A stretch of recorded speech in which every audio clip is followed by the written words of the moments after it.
first called me and said he wanted me to be a speaker at the Professional Speakers Association, my first reaction was panic. Because I'm not that much of a professional speaker, and I've done a few speaking gigs, but I certainly don't feel qualified to be able to speak to a room full of professional speakers. So it was kind of like, we'd invited guests home and we had all the guests there, and the dosa batter was not yet rising. So it was still unprepared for the event. But I could just imagine people like you looking at the website, saying, okay, Senthil Kumar, Frederick Harron, and Chetan Mahajan. So you pick up the phone and say, hi, PSAI. I think there's a typo in your brochure because it should be Bhagat, the guy who wrote 3 Idiots. Oh, only 1 idiot. Okay. So that was the kind of what I was seeing was happening in your head. But without further ado, I'll dive straight into my story. So I had a fairly predictable and boring life till I turned 42. But immediately after my 42nd birthday, on Christmas Eve, I was arrested and put in jail. And it was not a happy time, as you can imagine. I just joined this company called Enron. I should have thought that something that rhymes with Enron is not such a good idea, but I didn't catch that at that point in time. So I just joined this company in October, and it was an education business that had been my line of work. Before that, I had had a fairly predictable run, sometime in sales, advertising. Then I had been in e-learning and the learning and development space for the longest time, like many of you are. And what then happened was, there was a big breakout in one of our centers in Bokaro. We were in the test prep space. If Indian folks who are familiar, IIT preparation is like very, very dear to people's hearts. It's very, very valued and it's a very big deal in India. And this company had gone and made a lot of promises to the parents, taken a lot of money, and none of those promises was kept. And we're talking about Christmas. So you can imagine how critical it is because the IIT exam is just 3-4 months away. And all these parents are up in arms. And I came from a certain background. I'd worked for the Tata Group for 8 years. I'd worked for MNCs. So I'd come from a certain background on how you handle such a situation. So without hesitating, I got on the plane. I went to Bokaro. And I said, we'll talk to these parents. I'll explain to them. We were part of a new management team which had taken over the company. It was going to be a turnaround situation. And so I went and I met with the parents. And I said, hey, this whole thing is a mistake, but we intend to keep every promise that's been made to you. And this is my background, and this is what the new management looks like. And we are not going to leave you, floating. We are going to take care of everything that we've said. And your children will have their best shot at the IIT entrance. The parents weren't interested. They said, we've had too many promises from your company, so we don't really care. So we're going to file a police complaint if you don't give me my money back tomorrow. And there were only 600 parents. So, and this was on a Sunday morning when the banks are shut. So, so they filed the police complaint, the cops came, and the next day in the newspaper it looked like this. It's a very bad image, but that's me. And this is the front page of the newspaper. So we go to the police station, and I'm talking to the cops and the parents, and I'm telling them, look, I've just joined this company in October. I'm not even confirmed. I'm not on the board. I'm not a shareholder. I'm just an employee, and I'm here to help you solve the problem. I'm not part of the problem. The cop said, look, your picture turned up on the front page of the newspaper. So we have to arrest somebody. You got on a plane. You flew to Bokaro. Who else can we arrest? So with that, on the 24th of December, I was put in the back of a police jeep and I was sent off to Bokaro jail. Now, I have a reputation for keeping a fairly cool head. There was this one time when I was hiking in the Canadian Rockies with my wife, and this was known to be bear country. And when you're hiking in bear country, you need to know a few things. First is that you should make a lot of noise, because if there is a bear, they're not interested in you, but if there's noise happening, they will usually go away. And we'd been hiking for a couple of hours. We had stopped speaking loudly because we'd already been talking for too long, and I didn't have any bells or anything else to make noise on my pack. And as we were walking down this path, we turned the corner, and in front of me, I'd say about 30 feet away, there was a grizzly bear. I did not pee in my pants. I actually bent down, I picked up some branches and waved them around, and I started speaking really loudly. But that's like trying to do yoga when you're already on the operation theatre, because that's prevention when what you need is cure. So we were lucky because the bear actually let us go and didn't do anything. That was probably the most scared I had been before Bokaro jail. But when I got to Bokaro jail, I was much more scared than when I seen that bear firsthand. Because with a bear, it's very simple. It's a 1-0. Either he'll kill you, which will happen in 15 seconds, or he's going to go away. And in our case, he went away. But in jail, the problem is that it's all this uncertainty. If you have to go to, you know, Jaipur or you have to go to Canada, you will go on TripAdvisor. You'll see what kind of food, what kind of bed, what are the places to see. You don't do that checkout for jail. And what you do is all the images that are in your head come from the movies. And that's never a pretty picture. So what you get to hear is things like, will there be enough food? Will there be rats sleeping next to you? Will there be maggots? Will you get beaten? Will you get raped? Are you going to be with other people? Will it be just this one dark room inside which you will be kept? I had no idea what to expect. So I was petrified. But that's the hand that was dealt to me, and I had to live with it. So on we went and into jail. And within a couple of days, I had figured out that, okay, I'm not going to go hungry and nobody will touch me. My father flew down. He's a former army officer, and his presence helped a lot. So I had taken care of the survival thing, that, okay, I'm not going to die in here. I will survive and I'll be fairly okay. Then it was, the next question was, how do you make something like this into something positive? How do you keep yourself afloat? How do you keep your spirits live? And how do you not let this get you down? Because it's like pretty much the worst thing that can happen to you, right? Jail is digital detox. There is nothing online, right?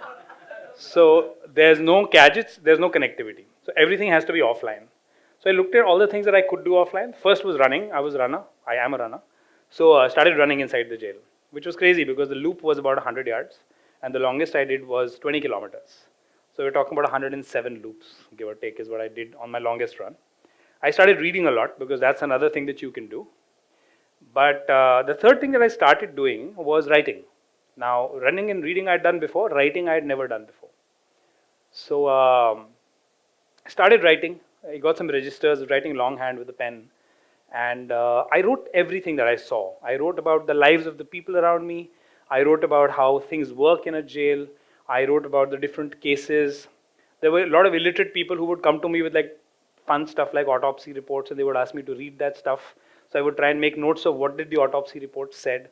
So I just made a chronicle. It was like a daily diary of every day what happens inside jail. And it took about a month, but after that month was done, they finally released me.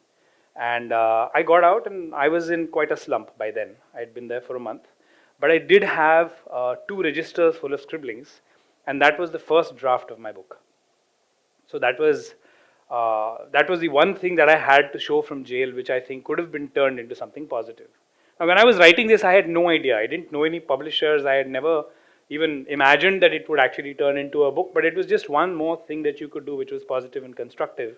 Because otherwise you could do, you can do charas, you can do ganja, you can do alcohol. That's all available in jail.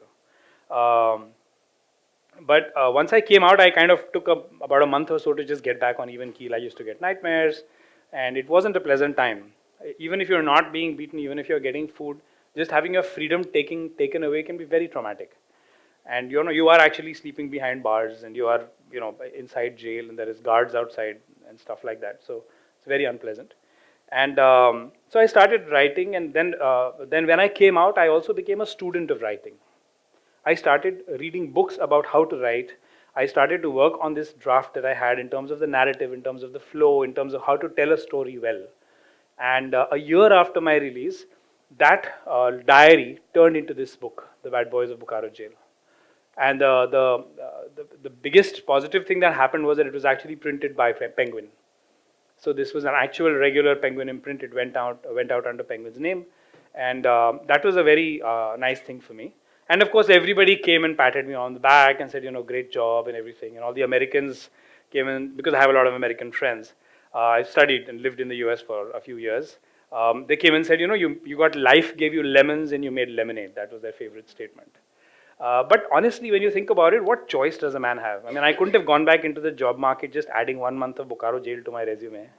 That would not go down well. Or I was just thinking, what would that job interview look like if I went to the HR person and I said, this is my resume and I'd like to apply for a job. And she would probably ask, okay, so can you tell me what are the skills and competencies you got as 1 month as a state guest in Bokaro? And the answer would be that, I have I have a fabulous ability to get rid of stolen goods. If you have a stolen phone, you have a stolen iPad, you have a stolen laptop, just give it to me and we can get you a fantastic price and nobody will know it came from you. Then she might come back and say, okay, tell me more about your network. How is your network? How will you be able to help the corporation with your network? And the answer to that would have been, if you have any legal cases, most of my network is offline now and not on LinkedIn. But if you have legal cases, just give us the names of the person, their children, and the school, and we'll make sure the case is withdrawn within a week or so. To which the HR manager would probably have said, we'll get back to you. It's okay. But given that kind of a scenario, it was quite a surprise that HCL finally did recruit me, hire me. And for those who don't know, HCL is a fairly large and well-known brand in India, well respected. And my name was cleared. Legally, my name was cleared within a month and a half of my release. HCL made me the offer, but it was conditional to my name being cleared, so that was done. And then I joined HCL Learning. And after an experience like this, you always go back and you ask yourself, okay, so what really happened here? What was wrong? Why was this situation even arising in the first place? And the answer is, as you analyze Everon and you think about what happened, it was becoming increasingly apparent. It was very simple. I had a certain set of values, and my employer had a certain set of values, and they did not match. We had a value mismatch between the two of us. So I was behaving in a way which I expected my company would back up. My company was not on the same page. There was a huge gap. And the moment you have that kind of a gap, it's a problem. Life resumed the way it normally does. Went back to the corporate world. There is this definition of normal which is kind of given to all of us actually. We don't make those choices often. It's just a definition of normal that comes to us. We go to college, we go to get a job, we find our job, then we get married and we are living in the city and we have a house and you buy a car and you have an EMI and it's kind of steady state, right? Things are going normally. And which is fine, but I think what also does is, and there's nothing wrong with the normal. I'm not saying that it's a bad place to be. It can be a great place to be. I was in that place for 20 years and I had a great run. But then when you go to jail, you also start thinking about freedom. You start asking yourself, what is the real meaning of freedom? I lost my physical freedom, but now here I was working at this job, and the more I thought about HCL, I again realized the same set of things. I did not have conviction in the work that I was doing. HCL Learning was a company which was a clone of another. It pretended to be an education company, but all they really cared about was money. And I thought they were a great employer. I'm not trying to badmouth them. But it's just that the place where I was and the place where my employer was, we were at two completely different ends. It was not a happy place to be. And over and above the professional, on a personal front, I was not enjoying it because I felt like I was making too many compromises. I was not getting enough time with my family. I had this long commute. I was just not in a happy place. And then the kind of straw that broke the camel's back really was when the air quality in Delhi got to me and my son started wheezing. And he was 6.5 years old. And he couldn't breathe at night. He couldn't sleep at night. We had to put like a stack of pillows under him just to be able to get him to sleep. And we went to the doctors and we said, what's going on? And they said, the boy is absolutely fine. You just have to put him on medication if you have to live in Gurgaon. And at the same time, when we traveled on holiday, we would go to Goa, we'd go to the mountains, we'd go to anywhere abroad. He was absolutely fine. So it was not him at all. It was just the air quality. And then there was all the other stuff that goes on in cities. It's the stresses that come. And the stress in the city is not just for the parent. The stress in the city can even be for a child. There is so much peer pressure. There is so much, coaching classes. I hate coaching classes. So all of that stuff jumped a slide. So all of that stuff happened, and my wife and I have to acknowledge her role very strongly in this, but my wife and I, we decided that, look, it's not worth it. The only reason we are living in the city is because we think it's for my career, we think it's for a good education, but if we can find a good school outside of the city, somewhere in a less crazy setting, then we can have a much better life. Just talk about quality of life earlier today. And when you're talking about quality of life, this is something else that you can think about. Saying, okay, is there an option? Is there an alternative? And so coming back to normal, both my wife Vandita and I, we started looking for this new normal. Saying, okay, what else can life be? What can it become? Is there another life out there? And how do we find it? How do we even start? So at that point in time, the starting point was we both loved the mountains, so we always knew that it had to be the mountains. So we started looking for good schools. We found a really nice school, and we rented a little village house next to the school, and we packed up and we left. And that was 4 years ago. And after we moved, it was really nice. I mean, the view was fantastic. This is my family, by the way, my daughter, my son, and my wife. The view was fantastic. It was an absolutely magnificent place. And as we were talking about life in the mountains, it became increasingly difficult for me because I realized that there was nothing to do. When I had moved from the city to the village, I had some consulting work that I used to do because I was a senior manager and all of that. And after a few months, the consulting also died. And then there was nothing. It was this big vacuum. And I actually had trouble sleeping at night. It was a really dark phase in my life. But the vacuum can be a good thing because it forces you to look at things that you haven't looked at before. And so we started digging, started looking for, okay, what are the other options that are available? And many things came out of that box. I always loved teaching, so teaching was a great thing for me. I loved to write, and that is a love that I had formed over time. I loved the mountains. I loved entrepreneurship.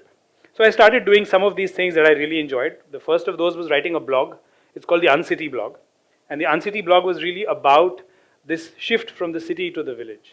And the idea for the Uncity blog actually came from Kiruba, because he does this first author interview. So he did this blog, he did this the podcast interview for me.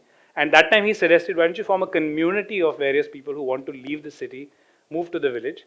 And this is what that Uncity blog looked like. It also won an award for humor from Indie Blogger. So it was this very pretty life from the outside. We had a great view, we had a blog, I had an award. The problem was that neither the view or the blog or the award can be eaten. You can't use it to pay your bills.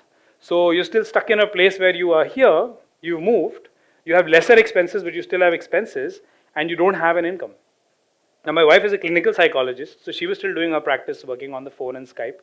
But it was also professional fulfillment for me. I needed to have a career, I needed to have a job, and I needed to bring home, the bacon. And so that led to us evolution, and all these kind of moving parts that I've talked about came together.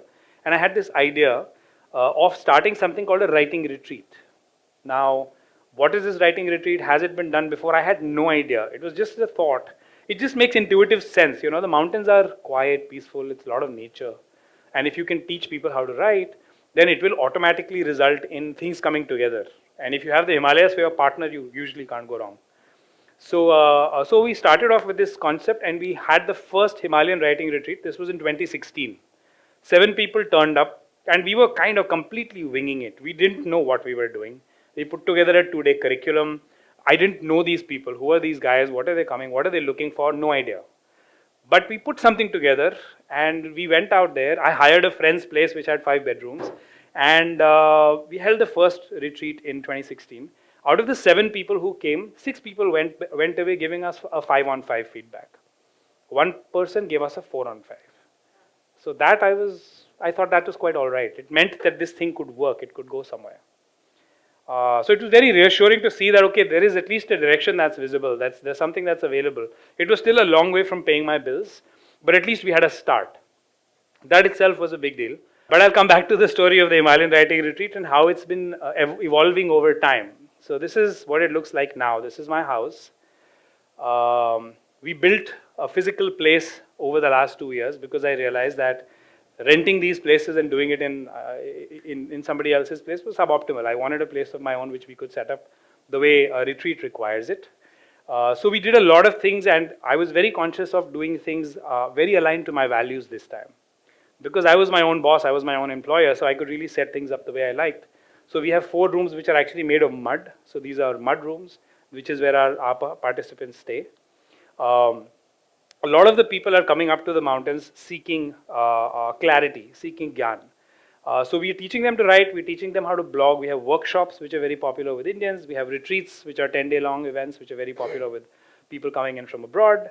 And my wife, being a clinical psychologist, is also now finally back in her own because she's developed this beautiful program called Writing for Self, which is like an introspection and reflection program. So a lot of the people who are going through stress around life, about the direction that they're in or what they want to be doing, or there are always subconscious things that we are dealing with which are not surfaced. So being a psychologist by training, a lot of people say she became a psychologist because she married me, but that's besides the point. But being a psychologist by training, she's been able to make that program. So this was actually on Christmas Day. You can see how many layers people are wearing. Those peaks in the back are the Nanda Devi and all the the big Himalayan ranges. But it's been a really successful spell, and we've seen a lot of nice things happen. And it's almost like the universe conspiring to make this whole dream come true. The other thing that's happened is we've actually signed on a couple of clients, like organizations. So we work with the Ashoka Foundation and the Clinton Foundation, and we are helping their fellows in their writing. So writing is a space which I'm very passionate about. I really care, and it uh, pisses me off when I see bad writing, or a badly written piece, or editing, or something which has typos in it. It's really, really irritating. So your example from today morning was fabulous. but so all of this good stuff was happening, and our life was completely transformed by now. But at the same time, there was another venture which also came along, which is very aligned with my values. So I'm actually now straddling two horses because I'm starting two businesses at the same time. The first one was the Himalayan Writing Retreat. The second is a business run by a partner called Old Hill. The partner's name is Nitin Dayalu, and we're making cheese in the mountains. And we're doing it the right way, which is what gives me a lot of satisfaction because it's a social enterprise. We source the milk from the villagers at a very good price, so they are happy. We've trained these village women on how to make cheese. So these are actually villagers from where we live who have been trained, who are making cheese for us. This is absolutely no artificial anything cheese. We're making brands like, we're making things like Gouda and cheddar. So my partner in this, Nitin, he's a very, very avid cheese maker. And again, somebody who's looking for a completely different alternative and meaningful life. So he's a chef by training, and he's learned cheese making in Pondicherry and in Amsterdam. And now he's living in the mountain, and this is what he's doing. And our life from 4 years ago to now is completely transformed. As a family, we go for long treks, 5-6 day long treks. The boy who had to wear a mask in Gurgaon, this is a picture from one of those treks. The boy, this is my son. This is the guy who's having the wheezing problem. In our last trek, he walked 20 kilometers on a single day at an average altitude of 12,000 feet. So clearly there was nothing wrong with the boy.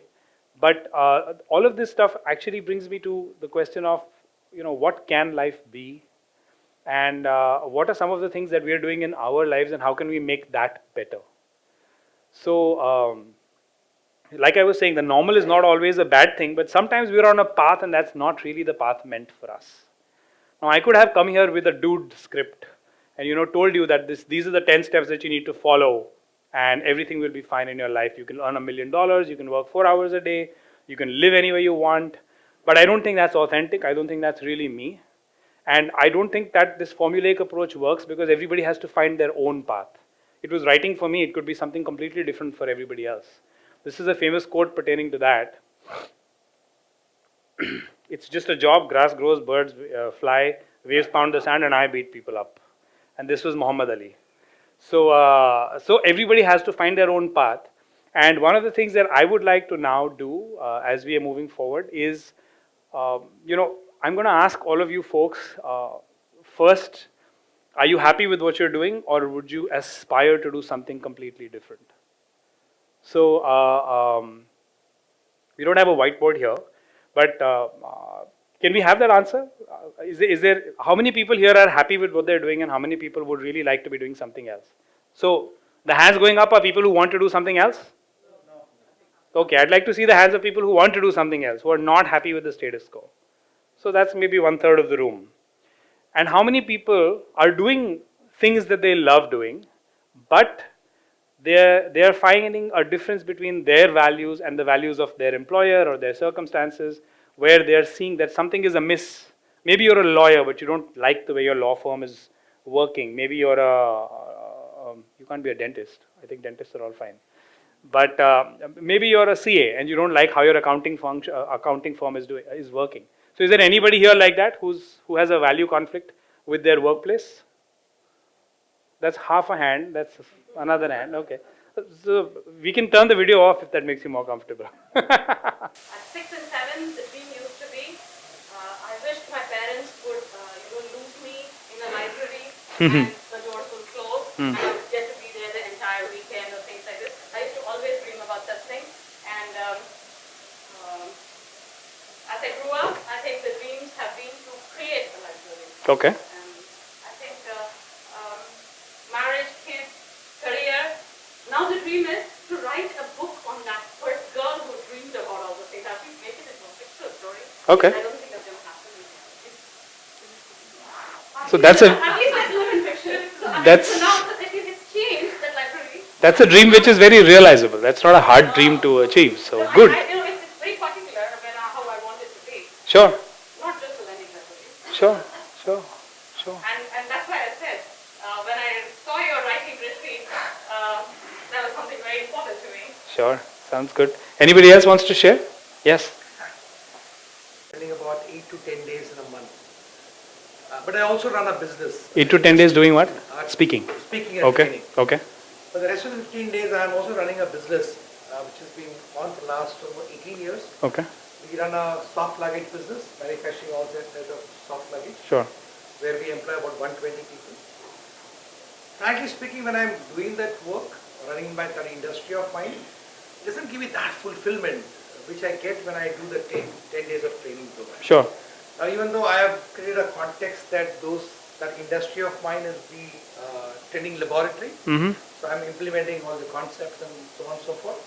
But still, when I'm running that industry of mine, I need to do everything that an entrepreneur needs to do to keep the wheel going, Sure. and it's not fully fulfilling. Okay. So there is a value conflict in terms of, if I could fully focus on being a trainer and a speaker, Hmm. that would give me more fulfillment. So what is the path that you think is available? What are the options that you would follow to be able to solve this problem? Either I need to sell off my business Okay. and focus on being a absolutely 25-day trainer speaker, Sure. which is what gives me humongous amount of happiness when I'm in the front of. So maybe we need to think about James automation and see how you can, automate more and more of that other life, or maybe you could sell that business. Yeah, yeah. Interesting. Thanks. Thank you. Yes, please. It's not an 8 hour, 9 hour, 10 hour job. We have a 9 hour office, we come back, we have phone calls, we have logins. It's basically 6 days a week. We just get 1 day off. So I reached a point probably where I have started to realize that no, I cannot continue like this for another 3, 4, 5 years. So I started seeing myself as getting myself out of this. And in the process, I also want to help other IT guys around, maybe across India or across the globe, where we have a perfect, we have big lingos, we talk about work-life balance. On paper, probably we talk about work-life balance, but actually it doesn't happen. Although it's a big lingo now in all the corporates that we need to have perfect work-life balance. So what's the solution? Which The way would solution, you? What I believe is, Yeah. for me, I would really like to see myself in this public speaking space where I have a solution for people as to what you can do. I believe that there is much more than your 9 to 5 job or your job that you're carrying. And so you need to see bigger things in life. And there has to be something where you actually can do something which you love as well as give enough time and care about your family. So do you have something concrete? I mean, what is that thing going to be? That's probably what I have come out here. And Okay. I also have partnered with a few friends and formed a training company, but we are now actually looking into how do we take the next step. Okay. Awesome. Very nice. So you've already taken the first step. That's very good. Lovely. So I'm going to open it out for Q&A. Anybody else wants to share? So I'm going to open it. Yes, please.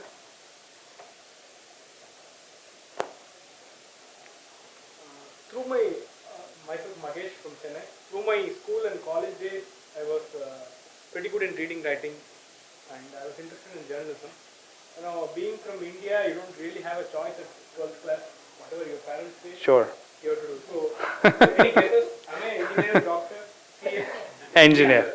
So 99% of engineers. So 18 years lost in, engineering.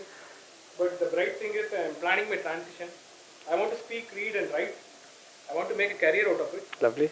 So this transition period, I want to write it as a book so that it inspires others as well. Okay. Great. Thank you. That is quite nice.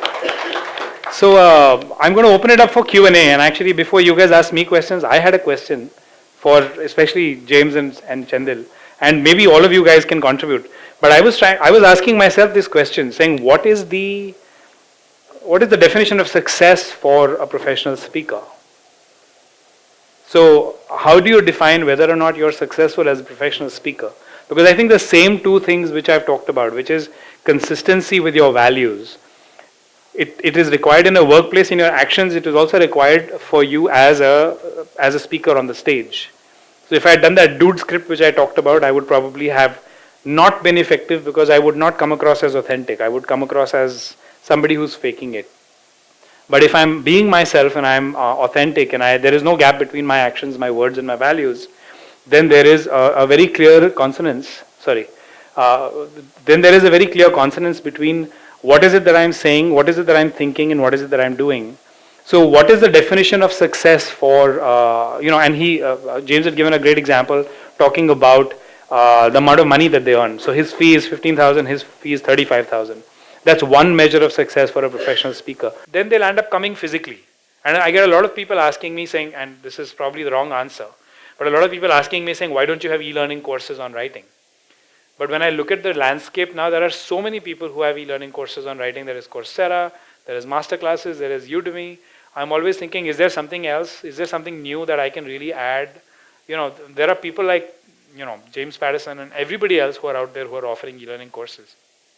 So I've not gotten into that. Also, I think what I enjoy is the process of being with like a group of 7-8 people and going through the whole workshop. That's the whole teaching learning process that I enjoy. Watching a video is just not the same thing. You said like in the first it will be your management. Yeah. How do you work on the SEO part? Because do you have any separate team? You have No, you're looking at the team. You're looking at the team. But it was all, just the usual formula, backlinks, content, keeping it alive, making sure that I'm writing for enough other sites where the website gets featured, stuff like that. Yeah. We do marketing which is specific to particular events, but not for the retreat in general. So I have an event in February, I'll do some social media marketing for that. But SEO is for the writing retreat website. Yeah. Other questions? Anybody else? Yes. You can sit. First is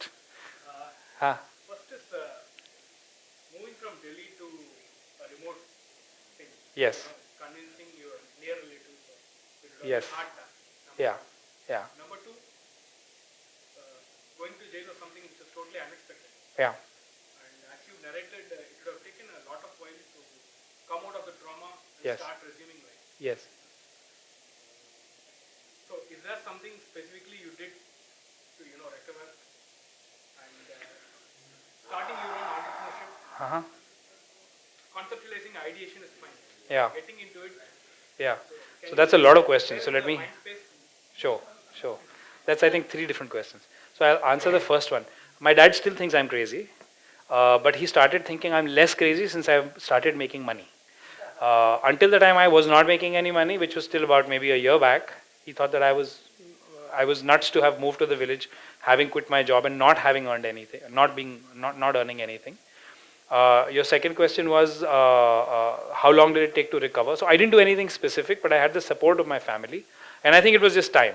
And in many ways, working on the book was very therapeutic because I could go back and I could make it into storytelling, but it was not so much, so it just helped somehow to be working on the book. And the third is the idea of the business and what it meant for me to move from the idea to the reality. As a CEO, I've worked with VCs. I've raised money. I have we raised $4 million from KM Finance when I was in one of my education businesses. And more often than not, I've found that when an investor is coming in and it's driven by the wrong forces, the business suffers instead of growing. I think 8 or 9 out of 10 times, the business actually hurts because you got the wrong kind of investor and it's the wrong kind of relationship and all of that. So I did not want to get any investor in. I was very clear about that. So we were living off our savings. and whatever I've built from my own funds, and using whatever reserves I had, and because of that, I think the growth has been slower, but it's been a more natural and organic growth. So we're not never feeling like we're getting twisted out of shape. We try one thing, we succeed or we fail, we learn from it, we move on, we do the next thing. There's no pressure, there is no compulsion that you have to earn this much now, today. There is nobody to whom I have to give any money back. So I'm doing it in a very natural, comfortable way, which I'm good with. I'm learning a lot of the things along the way, like blogging, like SEO, and I'm not an expert, but I've gotten good enough to be able to survive in that marketplace.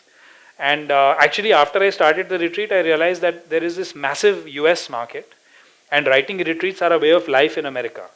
And taking a 10-day long holiday and spending $3,000 to go somewhere and write a book is very, very normal for people from the US. And in my earlier career, I spent 7 years in the outsourcing line of work with Tata Interactive, where I used to sell e-learning services to the US market. So this is a lot of fun actually, because I flipped it. I'm still selling stuff to the US market, but I don't do any work for them sitting at the back. I tell them to come to my place, they travel, they stay with me, they give me money, and then they leave. So you are a professional speaker, he is a professional speaker. So you all talk about the same thing, like how to market yourself, or how to become creative, how to have personal happiness, or how to bring the best out of you.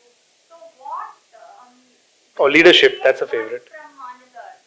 So so many aspiring speakers. How do you differentiate yourself from one another? That is basically my question. So, Having this, what topic do you enjoy reading about? Give me any topic. What is the topic? What do you enjoy reading about? Leadership or so for example. How to become successful. Again, like what is success? Yeah. Define success. Okay. So it's a never-ending thing. But what I want, my basic doubt is, like we have this very big title of professional speakers, but we all talk about the same thing, which is like creativity and marketing yourself, and bringing the best out of you. sure. So I mean, In your books at home, how many books do you have on one subject? I mean, I'm interested in vegan cooking, and so I have 30 books on vegan cooking, and I like this book on vegan cooking because that also speaks to me, whereas my wife likes another book by another chef about vegan cooking speaks to her. It's the voice, it's having an authentic voice, and the topic can be the same, veganism or creativity or artificial intelligence or whatever. It's how we put ourselves into that, and that's why I'm excited. So that's encouraging into that, and that's super of that. I think, correct me if I'm wrong, your question seems to say that all the professional speakers are speaking only on a couple of topics, right? But there are many people speaking on how do you manage change? How do I influence without authority? In many of the IT organizations, the challenge is I am supposed to get things done, but I don't have authority. So how do I do this? This becomes slightly. So there are some subject matter experts who will come and talk about it. So there are actually a lot of scope if you become, let's say a CEO, learning. So he retires and he starts an agency and says, how do I manage coaching, executive coaching? Right. There are many avenues. So, Yeah. Probably, you have, if you are talking about professional speakers, you have maybe 10 or 15 or maybe 20 topics. Can this be extended to technical line? Can you call a person, a professional speaker, if he speaks about, let's say, maybe Java, for example, or full stack development? No, So- maybe 2 hours. Like I think James was talking about, like, okay, if you talk about AI, and then you just give it a powerful message, that. So I think, At the yeah. moment you say technically, there is some amount of demonstration involved. Correct, yeah. You can't keep on speaking, but you will have to show how. So- then so- it becomes a bit of. So yes. Uma, yes, I understand what your question is, because this is a professional association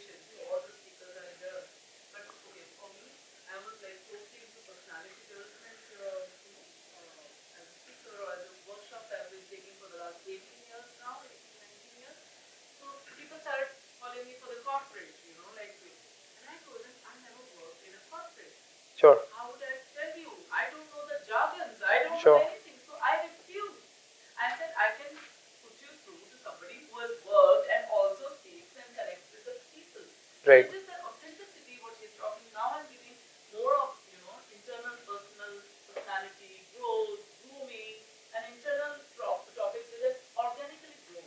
Right? So my authenticity, what I am now doing, which I'm connected to, with my core values, it speaks louder than in everything. In the book I pick up, in the video I want to watch, YouTube, in the advertisement I admire, or even in my actions. So probably that's what you're finding yourself and you're close to your authenticity. But each one, even if everybody's professional, but they pick up their topics, right? So it can be technical or professional or corporate trainer or soft skill, and which one, right? So that is So I think you know, to answer that question, what I would do is take a step back and look at what is the setting in which a professional speaker is being called, right? So it's usually either a company where they're trying to execute something, which might be a change management situation. It's very often some kind of a convention of a particular profession. It might be an association like this one. It might be a meeting within an industry, right? So broadly, those are the kind of things. Now, when you have, and that's where the big money is, right? If you have that kind of a thing, that kind of a setting, then it won't land up being about hard technical topics. You might at best talk about how, say, technology is changing the world, okay? You might talk about blockchain in layman terms, so that people can understand, so that lawyers can understand what blockchain is. You might talk about AI, in terms of what it means to a layman. But because of the makeup of that people, of that audience, unless you're giving, a very specific, narrow group of people, people who are working on SAP at Infosys, but then the moment you're talking only to the people at SAP in Infosys, that automatically then lands up in that continuum. I mean, it's not really like this is training and this is professional speaking. There is a bit of a continuum, but then you're automatically going towards the training end of the continuum. So I think professional speaking in its very nature, because it's small, because it's highly paid, because you're talking to a large number of people, and they usually tend to be a very diverse profiles. I don't think you'll end up talking about very hard or technical subject matter. I think that's my perspective anyway. So. I think I will go with what James said. Even if there are three speakers speaking on the same subject, right. If you can bring a different flavor, yeah. people will still listen. Yeah, that's true.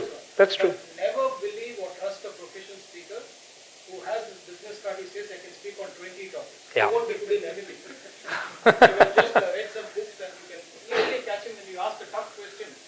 He'll flop. Focus on people that can speak on 2 or 3 per day. When you said you had this year-long assignment that was coming from, so what do you do? Every month you go and talk to the Yes, they give you an order. No, different location. different locations for the same topic. Same topic. Or different topic. So it's like a salary, monthly salary.